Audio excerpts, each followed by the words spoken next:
At 11 p.m. on October 12, 1974, the lush, sprawling campus of Stanford University was alive with the sounds of Saturday night. From scattered pockets of partying, exuberant bursts of harmony, laughter, and the thump, thump, thump of reverberant bass guitars drifted from dormitory windows and doorways. As the student population unwound from a week's worth of classes, study, and football fever, the love affair with big-time sports was enjoying a resurgence. At the university, long known primarily as a bastion of academic excellence, but Jim Plunkett's Stanford Indians had ridden a dark horse out of nowhere to upset the world in the Rose Bowl game on New Year's Day of '71. For seasons later, the pride still burned with the memory and the fervor lingered. Yet on autumn Saturdays, and although it was mid-October, Columbus Day, a time of smoldering dry leaves and ripening pumpkins in the northern reaches of the country, it was a clear, pleasant evening in Palo Alto. A light breeze gently rattled the gum trees and palms that studded the campus and bore the musical merriment from one distant corner of the sparkling complex to the other. There were many such nights in the friendly climate of California's Silicon Valley, which nestled some 40 miles to the south and east of San Francisco, the valley's nickname, and the whole of Santa Clara County, which enveloped it, spoke of tomorrow, progress, and affluence.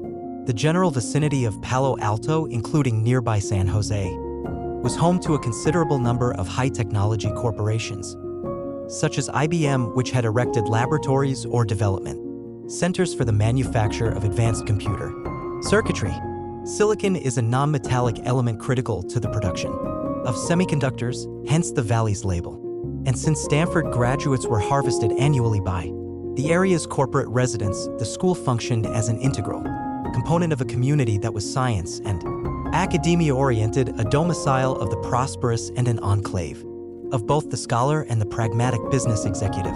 Although Stanford and other local institutions were regarded as hallmarks of philosophical liberalism, the Valley itself was considered a refuge of conservative mores and politics, especially when compared with its raucous northerly neighbor San Francisco, or to that hissing viper vat located a more reassuring 350 miles to the south, Los Angeles. To Valley citizens, nearby Frisco was the site of 1967's Summer of Love and the haven of homosexuals, flower children, unwashed hippies, freaked-out bikers, and Jefferson Airplane acid-drooling rock.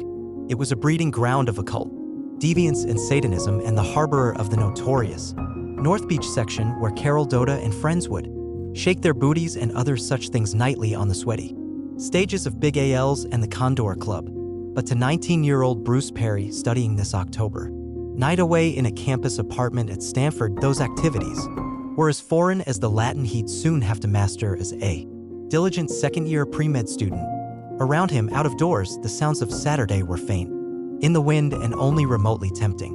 Bruce Perry was dedicated to his work, and a weekend with Hippocrates was as normal to him as was an evening with Led Zeppelin to some of his less industrious counterparts across the campus. Not that Bruce was always serious.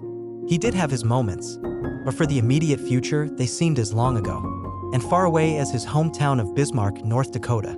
By all accounts, Bruce Perry was an All-American boy from an All-American town whose family nurtured him with a Norman Rockwell Americana upbringing. The son of a comfortably set dentist, Dr. Duncan Perry, the handsome, curly-haired Bruce was a standout in both the classroom and sports. In Bismarck, his days at Bismarck High School had been alive and full.